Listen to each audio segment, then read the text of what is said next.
اعوذ باللہ من الشیطان الرجیم بسم اللہ الرحمن الرحیم اللہم صلی علی سیدنا و مولانا محمد وعلی آل سیدنا و مولانا محمد وبارک وسلم۔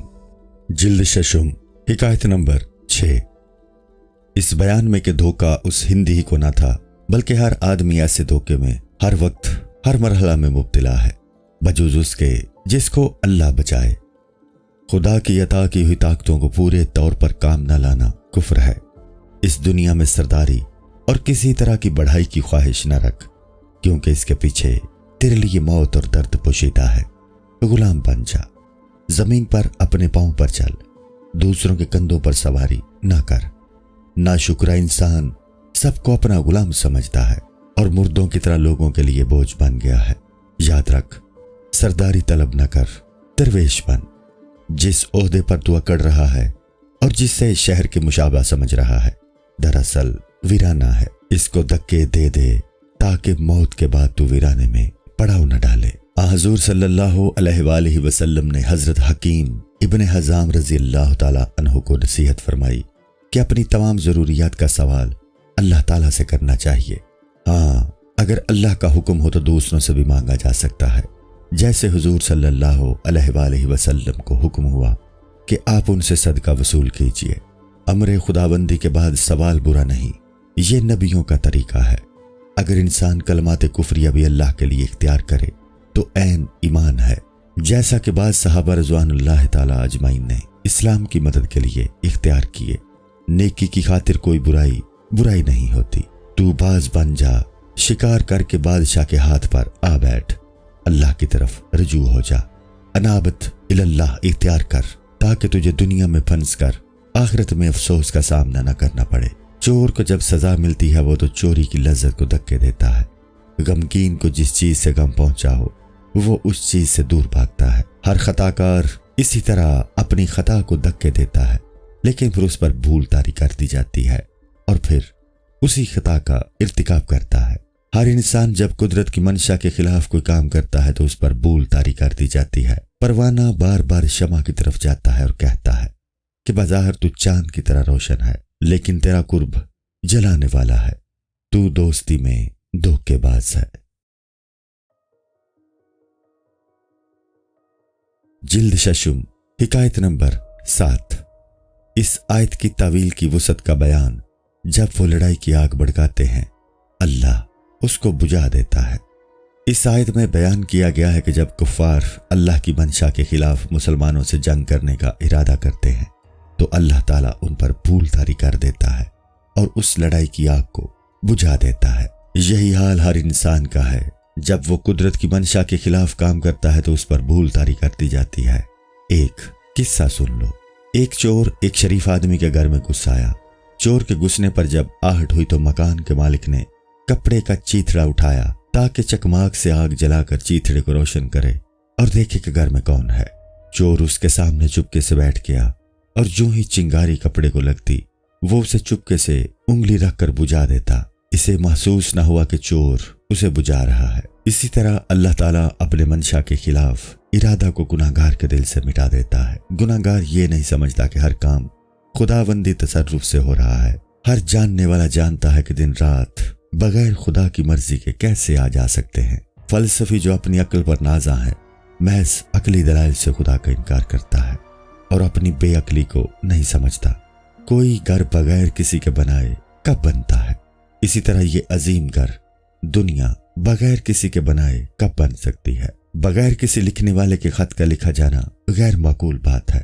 شمع کے بارے میں یہ سوچنا کہ وہ بغیر کسی کے جلائے روشن ہے نامناسب ہے۔ جب انسان کو یہ معلوم ہو گیا کہ اس پر کوئی دوسری طاقت مسلط ہے تو پھر اس کی اطاعت کرنی چاہیے۔ نمرود نے حضرت ابراہیم علیہ السلام کو آگ میں ڈالا۔ اسی نے خدا سے جنگ کرنے کے لیے آسمان کی طرف تیر چلائے۔ تو جتنے چاہے تیر چلا لے، تو اس ذات سے بھاگ کر کہاں جا سکتا ہے؟ اس سے کیسے بچ سکتا ہے؟ اللہ کے حکم اور مرضی کے خلاف آرزو کرنا بھی انسان کا اس سے بھاگنے کے مترادف ہے۔ یہ دنیا جال ہے اور آرزو اس کا دانہ ہے۔ ہوا و حرص سے بچ، تقوی اختیار کر، کیونکہ اس کے بعد ہی انسان کا دل خود بخود بھلائی کی طرف رہنمائی کرنے لگتا ہے۔ حضور صلی اللہ علیہ وآلہ وسلم نے فرمایا، تو اپنے دل سے فتویٰ حاصل کر، خواہ تجھے مفتی کچھ فتویٰ دے۔ اللہ کو یہ پسند ہے کہ انسان دنیا کی حرص اور لالچ کو ختم کر دے۔ جب خدا سے گریز ممکن نہیں ہے تو اس کی اطاعت کر۔ جب ان باتوں پر غور کرے گا تو پھر خدا کی جانب سے انصاف خود دیکھ لے گا۔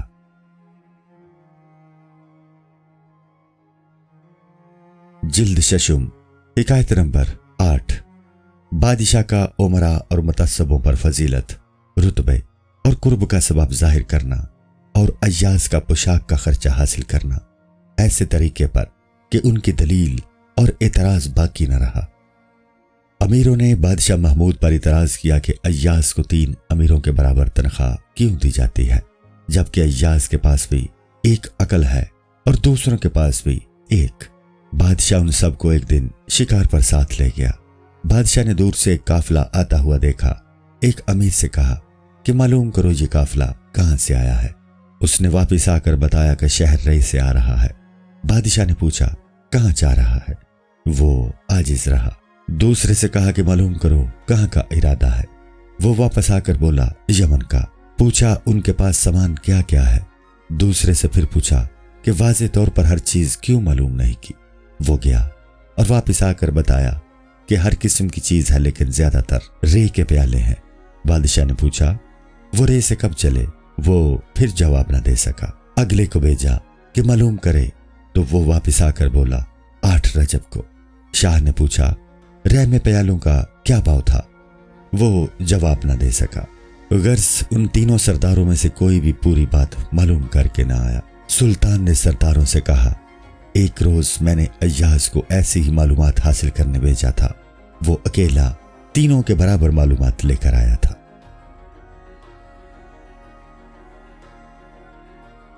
جلد ششم، حکایت نمبر 9۔ ان عمرا کا جبریوں کی طرح شبہ کے ساتھ اپیل کرنا اور شاہ کا ان کو جواب دینا۔ ان امیروں نے کہا کہ یہ ہنرمندی تو خدا کی عطا ہے، اس میں ہماری اور اس کی کوششوں کا کیا دخل؟ یہ خدائی تقسیم ہے کہ اس نے چاند کو خوبصورت چہرہ عطا کر دیا اور پھول کو خوشبو دے دی۔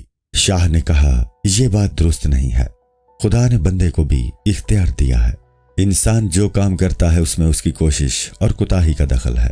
حضرت آدم علیہ السلام نے یہی سمجھا، ورنہ اپنی کوتاہی اپنی طرف منسوب نہ کرتے بلکہ خدا کی طرف کرتے۔ ربنا ظلمنا، اس طرح کاموں کی خدا کی طرف نسبت کر دینا شیطان کا کام ہے۔ اس نے اپنی غلطی پر خدا کو ملزم قرار دیا اور کہا کہ تو نے مجھے گمراہ کر دیا ہے، میرا کیا قصور ہے؟ درست بات یہ ہے کہ اللہ تعالیٰ کی قضاء و قدر بھی حق ہے اور انسان کی کوشش بھی اپنی جگہ صحیح ہے۔ صرف ایک طرف ہی دیکھنا شیطان کی بہنگی آنکھ کا قصور ہے۔ انسان اکثر کاموں میں متردد ہوتا ہے، اگر اس کو اپنے اختیار پر یقین نہ ہوتا تو یہ متردد بھی نہیں ہوتا۔ اس کو کہیں جانے یا نہ جانے کا اختیار ہے، اس میں اسے تردد ہوتا ہے۔ انسان کو اپنی غلطیوں کا ذمہ دار خدا کو نہیں بنانا چاہیے۔ اپنے جرم کی ذمہ داری قضائے خداوندی پر ڈالنا تو ایسا ہی ہے جیسا کہ زید قتل کرے اور بدلہ عمر سے دیا جائے۔ اللہ تعالیٰ کبھی غیر مجرم کو سزا نہیں دیتا ہے۔ ایسا نہیں ہے کہ شہد کوئی کھائے اور بخار کسی اور کو ہو، دن میں مزدوری کوئی کرے اور رات کو اجرت کوئی دوسرا لے جائے۔ یاد رکھو، ظاہری اعمال کے نتیجے خود کرنے والے کو ہی حاصل ہوتے ہیں۔ انسان کے اعمال ہی اس کے دامن گیر ہوں گے، جس طرح اس کی ظاہری اولاد اس کی دامن گیر ہوتی ہے۔ آخرت میں اعمال مصور کر دیے جائیں گے، ہاں، عمل اور جزا میں ظاہری مشابہت نہ ہوگی۔ ڈاکہ زنی اور اس کی سزا پھانسی میں کوئی ظاہری مناسبت نہیں ہے، لیکن خدا نے دنیا میں انصاف قائم کرنے کے لیے اس کی یہ سزا تجویز کر دی ہے۔ جب دنیا میں انصاف قائم کرنے کے لیے خدا نے یہ الہام کر دیا ہے، پھر قضائے خداوندی غیر مناسب سزا و جزا کیسے دے سکتی ہے؟ جب دنیا کا حاکم مناسب سزا اور جزا دیتا ہے تو یقیناً اللہ بھی مناسب جزا اور سزا دے گا۔ تو نے قرض لیا ہے، تو ہی گروی ہوگا۔ اپنا جرم کسی دوسرے پر نہ رکھ، اس کے بدلے کا منتظر رہ۔ انسان کی بدعملی اس کی تکلیف کا سبب ہے اور بدعملی کا وہ خود ذمہ دار ہے، مقدر اس کا ذمہ دار نہیں ہے۔ محض تقدیر پر نظر رکھنا انسان کو کاجبین بنا دیتا ہے اور انسان نفس کو برائی کا عادی اور کامل بنا دیتا ہے۔ ہر برائی کی تہمت اپنے پر رکھنی چاہیے۔ خدا نے فرمایا ہے کہ جو ایک ذرہ عمل کرے گا اس کا نتیجہ اس کے سامنے آئے گا۔ انسان کو نفس کے دھوکے سے بچنا چاہیے۔ اس کے عمل کا ذرہ ذرہ علم الہی میں ہے۔ جس طرح جسمانی ذرات سورج کی روشنی سے چمک اٹھتے ہیں، اسی طرح سے خیالات کے ذرات علم الہی میں چمک اٹھتے ہیں۔ علم الہی عالم غیب کے اسرار میں سے ہے۔ اس میں عالم شہود کے مطابق غور و فکر نہ کرنا چاہیے۔ تیرے اختیار سے جو خیالات چھپے ہوئے ہیں وہ سب علم الہی میں ظاہر ہیں۔ یہ حکایت سن لے۔ جلد ششم، حکایت نمبر 10۔ ایک شکاری کا قصہ جس نے اپنے آپ کو گھاس میں لپیٹ لیا اور گل و لالا کا گلدستہ سر پر رکھ لیا تاکہ پرندے اسے گھاس سمجھیں۔ ایک ہوشیار پرندے نے تاڑ لیا کہ یہ آدمی ہے، لیکن وہ بھی پورا نہ سمجھا۔ مکر سے دھوکے میں پڑ گیا، کیونکہ پہلے ادراک پر یقین نہ رکھتا تھا اور دوسرا احساس قطعی تھا، اور وہ حرص اور لالچ ہے، خصوصاً حاجت اور ضرورت کی زیادتی کے وقت۔ حضور صلی اللہ علیہ وآلہ وسلم نے فرمایا، قریب ہے کہ فقر کفر بن جائے۔ فقر اور اس کا احساس مومنوں کے لیے باعث فضیلت ہے۔ حضور صلی اللہ علیہ وآلہ وسلم کا ارشاد ہے، الفقر فخری، فقر میرا فخر ہے، لیکن کمزور ایمان والوں کے لیے فقر خطرناک ہے۔ بسا اوقات وہ کفر اختیار کر لیتے ہیں۔ ایک شکاری نے اپنے آپ کو چھپانے کے لیے اپنے بدن پر گھاس اور سر پر پھولوں کی ٹوپی اوڑھ لی۔ پرندہ یہ نہ سمجھا کہ یہ شکاری ہے اور اس نے اسے دریافت کیا کہ تو کون ہے؟ شکاری بولا، میں ایک متقی اور زاہد ہوں، صرف گھاس پھوس پر گزارا کرتا ہوں، کیونکہ موت ہر وقت میرے پیش نظر ہے، اس لیے دنیا سے زہد اختیار کر لیا ہے۔ ایک پڑوسی کی موت سے مجھے عبرت ہو گئی اور میں نے اپنی دکان خیرات کر دی۔ مرنے کے بعد تنہا رہنا ہے، اس لیے دنیا داروں سے منقطع ہو گیا ہوں اور خدا سے لو لگا لی ہے۔ جو لوگ زندگی میں قیمتی لباس پہنتے ہیں وہ بھی موت کے بعد بنا صلہ کفن پہنتے ہیں۔ انسان مٹی سے پیدا ہوا ہے اور اس کو مر کر مٹی ہی میں جانا ہے، لہذا اسی سے تعلق رکھنا چاہیے۔ انسان دنیا میں اپنے عارضی ساتھیوں سے دل وابستہ کر لیتا ہے۔ انسان کے جسم کی تخلیق 4 عناصر سے ہے۔ اس کی روح عالم نفوس اور عالم عقول کی چیز ہے، لیکن انسان اپنی اصل کو بھول جاتا ہے۔ جب روح اپنی اصل کو فراموش کر دیتی ہے تو وہ عقول اور نفوس اس سے کہتے ہیں کہ تو نے ہمیں بلا دیا ہے اور عارضی یاروں سے رشتہ جوڑ لیا ہے۔ دراصل انسانوں کی مثال ان بچوں کی سی ہے جو دن بھر کھیل میں لگے رہتے ہیں اور شام کے وقت والدین ان کو جبرن پکڑ کر گھر لے جاتے ہیں۔ یہی حال انسان کا ہے کہ اس کی روح کو لا محالہ اصل وطن کی طرف جانا ہے۔ بچہ کھیل کے وقت اپنے کپڑے جوتے اتار دیتا ہے اور محو ہو جاتا ہے کہ چور اس کے کپڑے وغیرہ لے بھاگتا ہے۔ جب شام کو وہ گھر لوٹنا چاہتا ہے تو کپڑوں کی چوری کی شرمندگی کی وجہ سے گھر لوٹنے کی ہمت نہیں کرتا۔ یہی حال انسانوں کا ہے، دنیا کے شغل میں اپنا سب کچھ کھو بیٹھتا ہے اور پھر آخرت کی طرف رخ کرنے سے شرماتا ہے۔ قرآن پاک میں ہے کہ جان لو دنیا کھیل کود ہے، لہٰذا تمہارا حال اس بچے کا سا نہ ہو جو کھیل کود میں سب کچھ کھو بیٹھا۔ واپسی کے وقت سے پہلے اپنا جائزہ لے لو۔ شکاری نے پرندے سے کہا کہ انسان غفلت میں اسی طرح دن گزار دیتا ہے، آدھی عمر مرغوبات کی تمنا میں اور آدھی دشمنوں کے غصے میں۔ غرض کے آخرت کے لیے جو سامان تیار کرنا تھا وہ سب برباد ہو جاتا ہے۔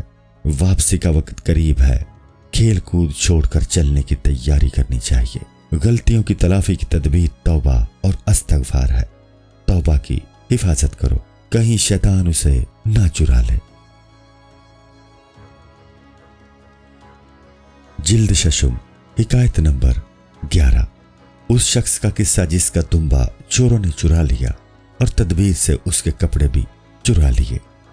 انسان لالچ میں پڑ کر پے در پہ چور کو چوری کرنے کے موقع دیتا ہے۔ ایک شخص اپنا دمبا رسی سے باندھے لیا جا رہا تھا۔ چور نے پیچھے سے آ کر رسی کاٹی اور دمبا چرا لیا۔ اب یہ شخص دمبے کی تلاش میں بھاگا تو چور ایک کنویں کے پاس کھڑا ہو کر رونے لگا اور دمبے والے سے کہا، میری 500 اشرفیوں کی تھیلی کنویں میں گر گئی ہے، اگر کوئی اس کو کنویں میں سے نکال دے تو میں اسے 100 اشرفیاں دے دوں گا۔ یہ شخص لالچ میں آ گیا اور کپڑے اتار کر کنویں میں اتر گیا۔ چور اس کے کپڑے بھی لے بھاگا۔ دمبے والے نے سوچا تھا کہ 100 اشرفیاں تو 10 دمبوں کی قیمت ہے، اگر دمبا گیا تو کیا پرواہ ہے، مجھے دمبے کے بدلے میں اونٹ مل رہا ہے۔ اس دنیا میں کوئی منزل طے کرنے کے لیے بڑی پختہ کاری کی ضرورت ہے۔ شیطان ہر لمحے ہمیں بیس بدل کر دھوکہ دینے کی کوشش کرتا ہے، اس کی چالوں کو خدا ہی پہچان سکتا ہے، بس ہمیں ہمیشہ اس کی پناہ ہی مانگتے رہنا چاہیے۔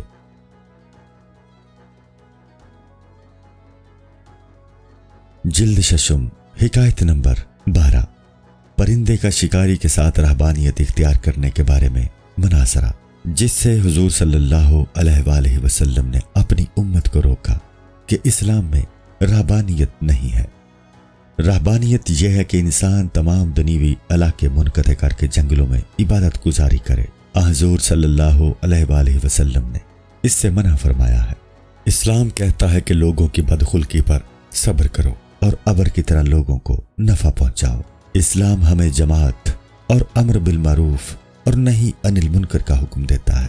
بہتر انسان وہ ہے جو لوگوں کو نفع پہنچائے۔ لوگوں سے مل جل کر زندگی گزارنا سنت رسول صلی اللہ علیہ وآلہ وسلم ہے۔ حدیث ہے کہ جماعت رحمت ہے اور الگ رہنا عذاب ہے۔ پرندے نے شکاری سے کہا، جماعت بہتر ہوتی ہے۔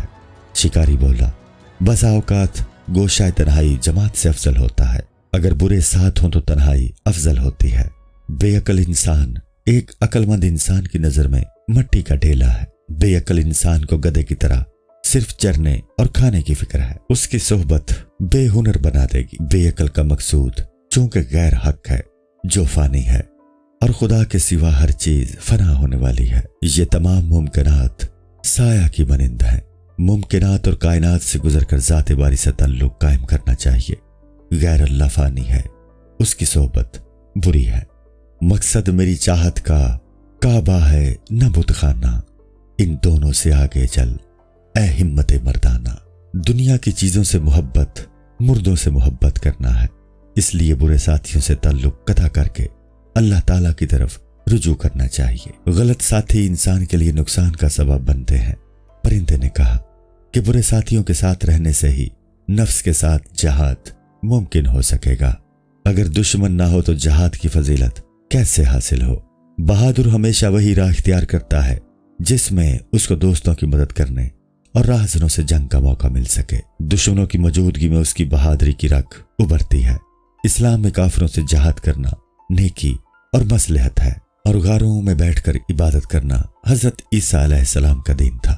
ہر مذہب میں موقع کی مناسبت سے احکام دیے گئے ہیں۔ شکاری نے کہا، بے شک جہاد کو گوشہ نشینی پر فوقیت ہے، لیکن اس شخص کے لیے جس میں جہاد کی طاقت ہے۔ جہاد میں قوت اور مخلص ساتھی کی ضرورت ہے۔ عقل مندی یہی ہے کہ انسان انجام پر نظر رکھ کر کام شروع کر دے۔ جہاد میں مخلص یار کی ضرورت ہے، اور اس زمانے میں ایسے دوست کہاں ہے؟ پرندے نے کہا کہ اگر دل میں صداقت ہو تو دنیا میں یاروں کی کمی نہیں ہے۔ تو خود دوسروں کا دوست بن، پھر دیکھ کس قدر دوست ملتے ہیں، اور زندگی کی راہ میں یار کی بہت ضرورت ہے۔ یار بن جا اور یاروں کے ساتھ رہ، ان کے بغیر تو بے مدد رہ جائے گا۔ شیطان کو بھیڑیا سمجھ، جو ہمیشہ اس بکری پر حملہ کرتا ہے جو ریوڑ سے جدا رہے۔ جو شخص سنت اور جماعت کو چھوڑ کر تنہائی اختیار کرتا ہے، وہ اس بکری کی طرح ہے جو جنگل میں ریوڑ سے جدا ہو جائے۔ سنت راستہ اور جماعت اس کی ساتھی ہے، اس کے بغیر انسان مصیبت میں پھنس جاتا ہے۔ سفر میں اپنا ساتھی اسے بناؤ جو خدا کا طلبگار ہو اور ہمدرد ہو۔ ایسا ساتھی نہ ہو کہ موقع پا کر تیرا سامان ہی غائب کر دے۔ وہ تیرے ساتھ اپنے نفع کے لیے چلے۔ وہ بزدل بھی نہ ہو کہ مشکل پیش آئے تو راہ حق چھوڑنے کا مشورہ دینے لگے۔ برا دوست سانپ ہوتا ہے، خطر بسیار وارد، راہ حق ہوشیار شو صاحب کہ موسیٰ بے عصا درواتیے ایمن نمی آئد۔ راہ حق میں اے صاحب بہت سے خطرات ہیں، ہوشیار ہو جا، کیونکہ وادی ایمن میں حضرت موسیٰ علیہ السلام بھی بغیر اپنے عصا کے نہیں جاتے۔ دین کے راستے کو اللہ نے اس لیے پرخطر بنایا ہے تاکہ چلنے والوں کی آزمائش ہو سکے۔ اس راستے کا ڈر اچھے برے کو اس کی طرح الگ کر دیتا ہے، جس طرح چھلنی بھوسے اور آٹے کو جدا کر دیتی ہے۔ صحیح راستہ وہی ہے جس پر دوسرے سالکوں کے قدموں کے نشان ہو۔ دوست وہی ہے جس کی عقل تمہارا سہارا ہو۔ یاد رکھو، نشاط جماعت کے ساتھ رہنے میں ہی ہے، برا دوست